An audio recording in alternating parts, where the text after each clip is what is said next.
अस्सलाम वालेकुम नाज़रीन, मैं हूँ फ़याज़ अहमद अपने चैनल फ़याज़ अहमद तज़किया के साथ। नाज़रीन, आपसे गुजारिश है कि मेरे चैनल को सब्सक्राइब करें और बेल आइकन का बटन दबाएं। नाज़रीन, आपसे ये भी गुजारिश है कि मेरी वीडियोस मुकम्मल देखें। नाज़रीन, आज लोकल टॉपिक ही है। जैसा कि आपको पता है कि सुप्रीम कोर्ट में जो कल केस था, आइन का जो आर्टिकल है 63A, उसके रेफरेंस या तशरीह के हवाले से केस था। और जो कोर्ट ने बेंच बनाया था वो प्रैक्टिस एंड प्रोसीजर बिल के तहत बनाया था। तो इस हवाले से जो कोर्ट की जो बेंच बनी थी सुप्रीम कोर्ट की, उसमें जस्टिस मुनीम थे। जस्टिस मुनीम अख्तर जो थे वो चीफ जस्टिस पाकिस्तान के साथ थे, मगर उसने एक ख़त लिखा था और वही ख़त जो है टक ऑफ द टाउन बन गया है। उस ख़त में जो था कि मुनीम अख्तर ने कहा कि मैं इस बेंच में नहीं बैठ सकता क्योंकि ये प्रैक्टिस एंड प्रोसीजर के तहत बनाया गया है और इस हवाले से मेरे ये तहफ़्फ़ुज़ात हैं, तो मैं नहीं बैठ सकता। तो इसके जवाब में chief of Pakistan chief justice जो है अपने उसने बोला था कि भाई आपकी राय का हम एहतराम करते हैं। और काजी फाजी शाह ने ये भी कहा कि हम आपकी राय का एहतराम करते हैं, मगर जो आपने लिखा है कि ये इसका रिकॉर्ड कैसा बनाया जाए, ऐसे कभी नहीं हुआ। और आप यहाँ आके बैठते, फिर अपने जो ख्याल थे वो रिमार्क्स में लिखते, जो फैसला होता है उस हिसाब से, मगर जो है उसने इनकार कर दिया। तो इस हवाले से चीफ जस्टिस पाकिस्तान काजी फाजी शाह ने कहा कि भाई तो कल तो वो मुलतवी हो गया, आज उसकी हियरिंग है, तो आज उसने नई बेंच बनेगी, नया जज शामिल होगा, तो इस हिसाब से वो कार्रवाई तो चलेगी। तो ये कार्रवाई जो थी ना, मैंने कहा कि 63A है उसकी जो है तशरीह उसके हवाले से जो, मगर हम अगर देखें कि इसी कानून को माजी में जो था चीफ जस्टिस उमर बंदयाल, इसी ने इसकी तशरीह ऐसे की थी कि अजीब व गरीब समझो कि एक नया कानून उसने बना दिया था।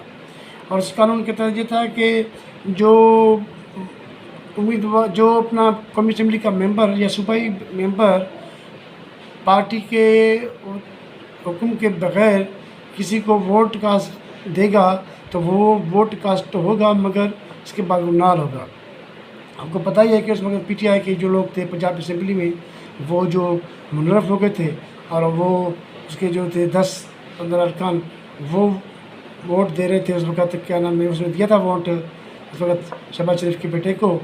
तो उस वक्त जब मसला चला था तो फिर ये मामला जो है सुप्रीम कोर्ट में चला गया। तो उस वक्त काजी जो अपना ये थे उमर बंदयाल, उसने फैसला दिया था कि भाई न वोट कास्ट होगा और ये नाल भी होंगी, और यही फैसला दिया था। और फिर ये फैसला जो था पेंडिंग में पड़ा हुआ था, नज़रसानी की अपील थी वफाकी हुकूमत की। तो इस वक्त इस पर ये हियरिंग थी कल, आज भी। इस हवाले से जस्टिस मुनीम अख्तर जो थे वो उसने अपने ये कहा था कि मैं इस बेंच में नहीं बैठूँगा। हालांकि इसी हवाले से जस्टिस मुनीम अख्तर माजी में बैठ चुके हैं उमर बंदयाल की सरबराही में इसी बेंच में, इसी कानून के हवाले से। तो वो तो सीधा PTI के हक में ही था। और ये कानून क्या पाकिस्तान के आइन में लिखा हुआ है कि जो मुनरफ होगा वो वोट, उसका वोट तो गिना जाएगा, मगर वो वोट उसके बाद नाल होगा। मगर इसने अजीब वगैरह फैसला दिया, ना वोट काउंट हुआ और ना वो बच्चे वो भी नाल हो गए। तो इस हिसाब से जो पंजाब में जो मुस्लिम नून गवर्नमेंट थी वो ना हो सकी, फिर ये आ गए, चौधरी पंजगी आ गए।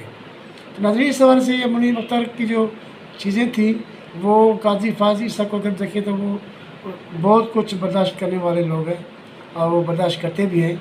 माजी में उमर बंदयाल को देखें वो बर्दाश्त नहीं करता था। और काजी फाजी साहब की एक बात है कि वो दो टोक बात करते हैं, बिल्कुल सीधी बात करते हैं। उसने कहा कि भाई ये आपने जो रजिस्ट्रार को लिखा है ये लेटर और कहा है कि रिकॉर्ड कैसा रखो, तो ये रिकॉर्ड कैसा माजी में ऐसा नहीं हुआ, तो हम नहीं रख सकते। और जो प्रैक्टिस एंड प्रोसीजर है वो तो बिल, वो तो एक्ट बन गया है, कानून बन गया है। तो इस हवाले से तो वो तो बेंच बनेगी ना, तो उसी बेंच पर वो जो है वो उसने सवालात उठाए और ख़ुद बैठने से ही इनकार किया जस्टिस मुनीम अख्तर ने।